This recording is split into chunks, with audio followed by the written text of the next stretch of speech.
Standing tall in Detroit's skyline is the Michigan Central Station, a classic rail station originally built in 1914 on the west side of Detroit.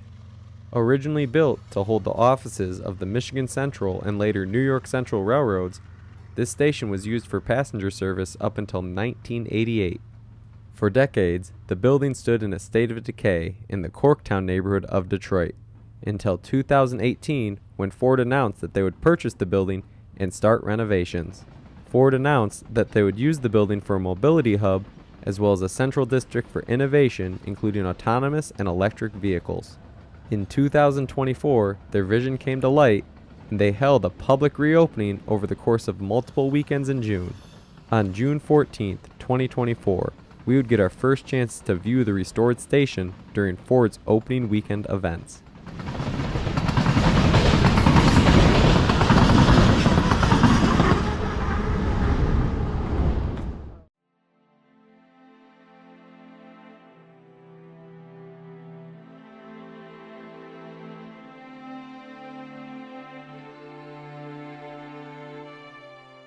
As we approached the station, our anticipation grew.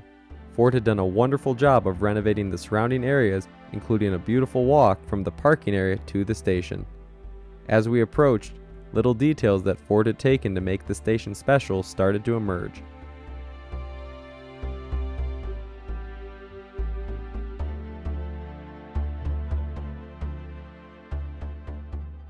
Having lived in this area my entire life, it was really special to finally see the Michigan Central Station finished after over 100 years.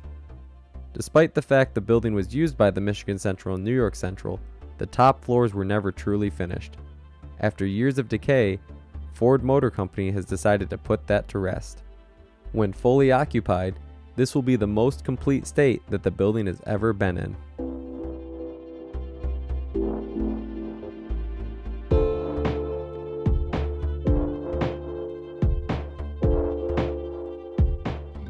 As we approached the building and came under its shadow, the size and scope of the project became clear.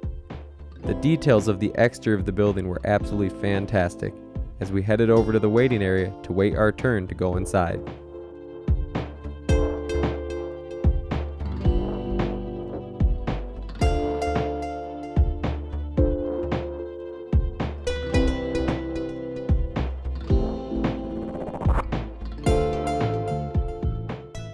With our outdoor wait complete, we take our very first steps into Michigan Central Station. When we entered for this event, it started with a brief movie going over some of the history of the Michigan Central Station, as well as what this innovative space will mean to the city of Detroit. The Michigan Central Station crew did an excellent job of conveying how unique this building was and how important it was to the Detroit community. Thank you.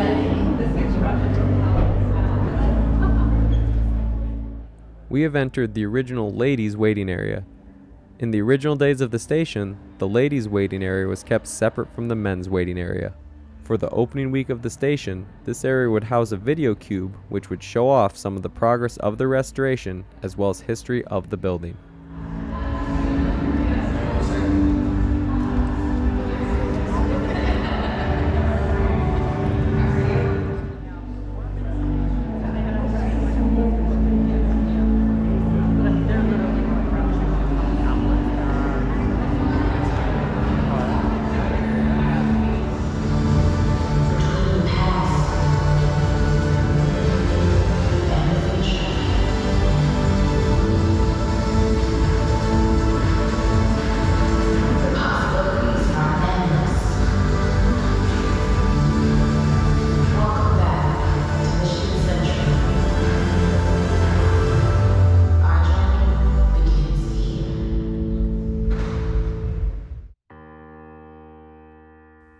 Fully ready for this experience, we would take our first steps into the restored Michigan Central Station.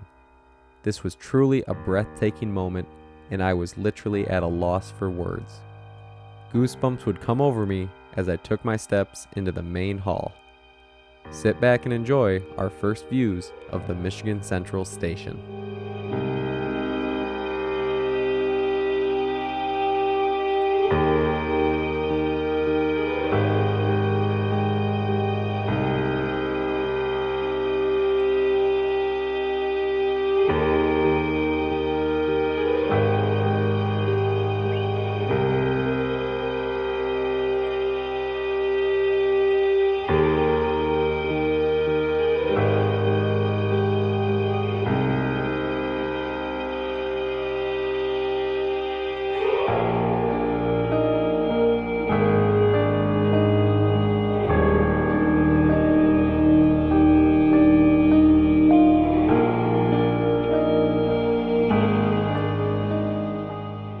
Every great train station has a great hall, and the Michigan Central Station is no exception. This hall was the general waiting area and is where passengers would come in off the streets, find their trains, connect with loved ones, and start their journeys.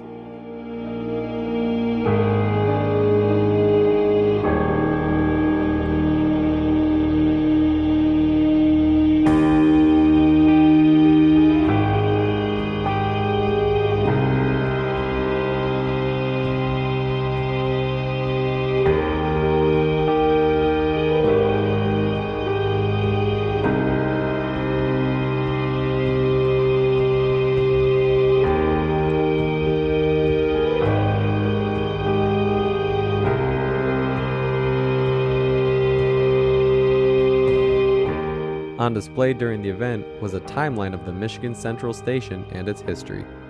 Guests were able to take their time reading this display, which stretched hundreds of feet across the Great Hall.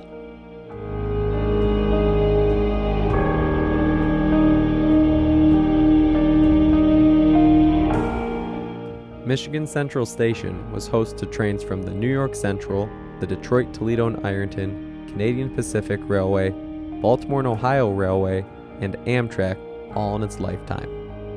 Passenger service started in the building in January of 1914 and ceased when Amtrak left the building in January of 1988. Between the end of passenger service and 2018, there were various owners of the building as well as various proposals for its repurposing. Ultimately, Ford is the one who came out with the best plan and purchased the building for their redevelopment.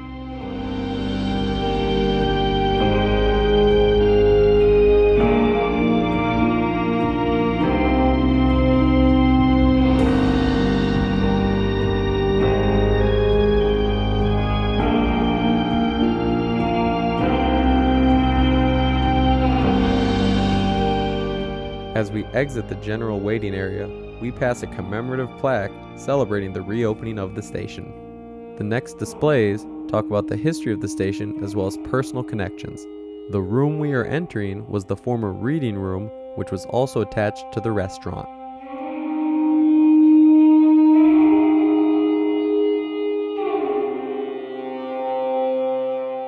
Despite this being a side room, the architecture and windows were still stunning.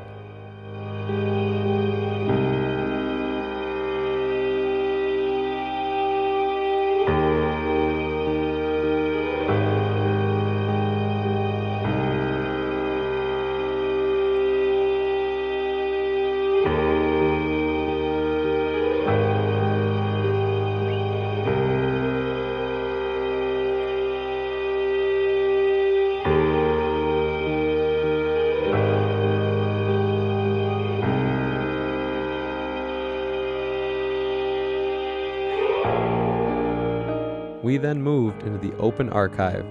This is housed in what was formerly the restaurant area of the station. In here, they had various Michigan Central Station related artifacts, as well as information on their history.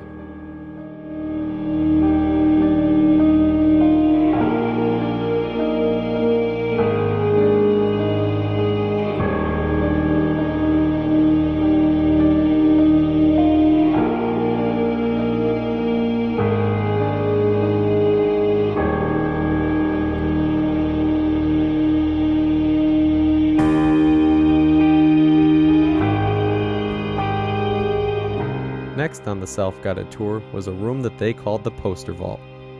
This area was originally the ticket office as well as the vault for the station. Now this room is plastered with various advertising, railroadania, and various other posters related to the Michigan Central Railroad Station or to the city of Detroit.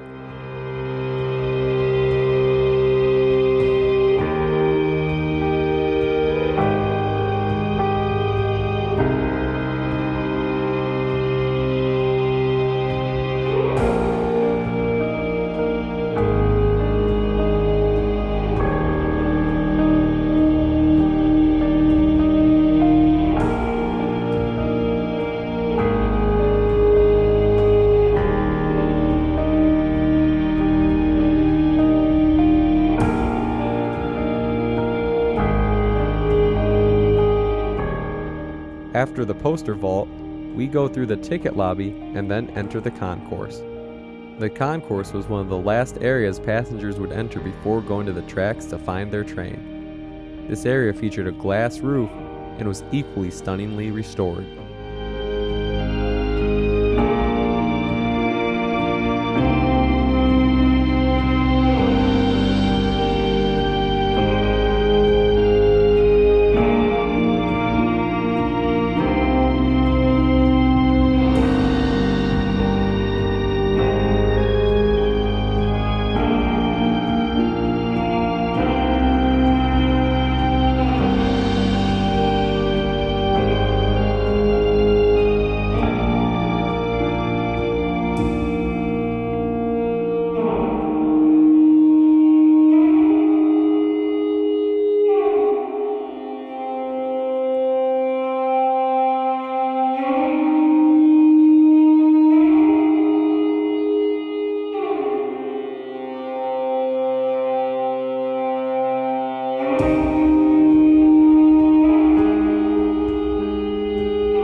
Wrapping up in the concourse, we would head for the exit.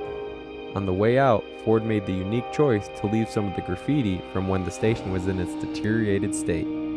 I found this to be a very nice touch in showing the long way that the station building has come.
Outside of the station, as the sun was setting, we would take a look at the beautiful building as well as the surrounding Roosevelt Park.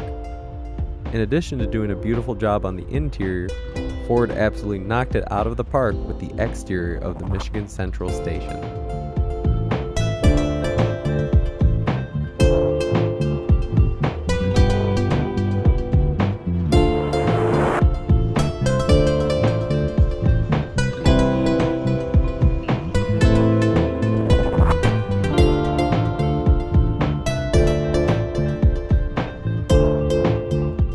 Roosevelt Park was in excellent shape and bustling with activity.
With our evening at the Michigan Central Station complete, we would bid the building farewell. Ford did an absolutely amazing job in this restoration, and we all cannot wait to see what is to come for the Michigan Central Station.